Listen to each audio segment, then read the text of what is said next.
Assalamualaikum warahmatullahi wabarakatuh. Perkenalkan, nama saya Lali Khairoyaroh, mahasiswa PPG Prajabatan UMJ.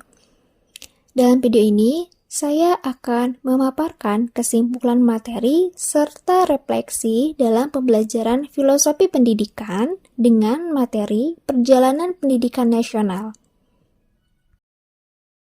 Ki Hajar Dewantara merupakan Bapak Pendidikan Indonesia, serta menjadi teladan bagi guru-guru.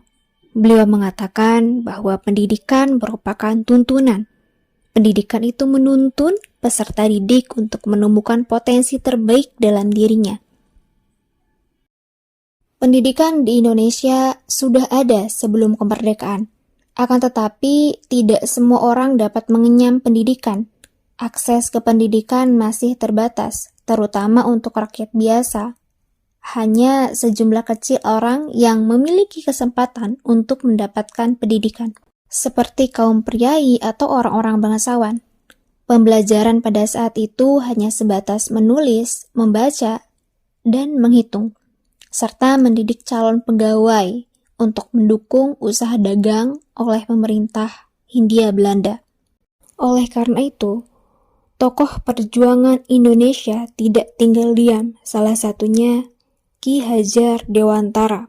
Keinginannya untuk memberikan pendidikan kepada semua orang, terutama kepada mereka yang kurang mampu. Ia percaya bahwa pendidikan adalah hak dasar setiap individu dan harus dapat diakses oleh semua orang tanpa memandang latar belakang sosial atau ekonomi. Dari keinginan dan cita-cita Ki Hajar Dewantara untuk memajukan pendidikan di Indonesia, beliau melakukan reformasi untuk perkembangan pendidikan di Indonesia. Akhirnya, Ki Hajar Dewantara mendirikan Taman Siswa pada tanggal 3 Juli tahun 1922 di Yogyakarta yang menjadi gerbang emas kemerdekaan dan kebebasan.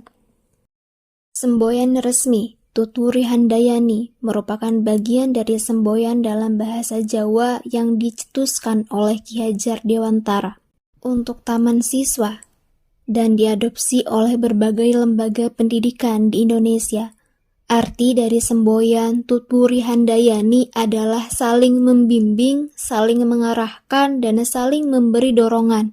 Semboyan ini masih dihargai dan diaplikasikan dalam praktik pendidikan di Indonesia. Bahkan, semboyan ini juga tercantum dalam logo Kementerian Pendidikan, Kebudayaan, Riset, dan Teknologi sebagai penghargaan bagi Ki Hajar Dewantara. Pemikiran-pemikiran Ki Hajar Dewantara masih sangat relevan pada zaman ini. Oleh karena itu, pemikiran beliau diadaptasi pada kurikulum Merdeka. Kurikulum Merdeka Belajar. Merdeka Belajar merupakan sebuah gagasan yang membebaskan para guru dan siswa dalam menentukan sistem pembelajaran. Merdeka Belajar merupakan sebuah inovasi yang ditawarkan oleh Menteri Pendidikan dalam menjawab tantangan pendidikan di era yang semakin menuntut aspek keterampilan.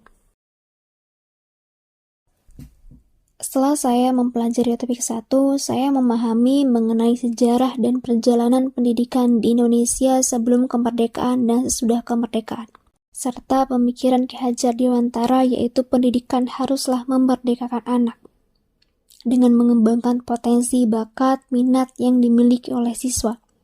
Oleh karena itu, saya menanamkan mindset perlu memahami peserta didik dengan cara observasi serta memahami karakteristik siswa, memberikan dorongan serta menuntun peserta didik agar mengembangkan kodrat yang ia miliki, serta tidak memaksa siswa untuk belajar akan tetapi membimbing ataupun menuntun dengan sepenuh hati.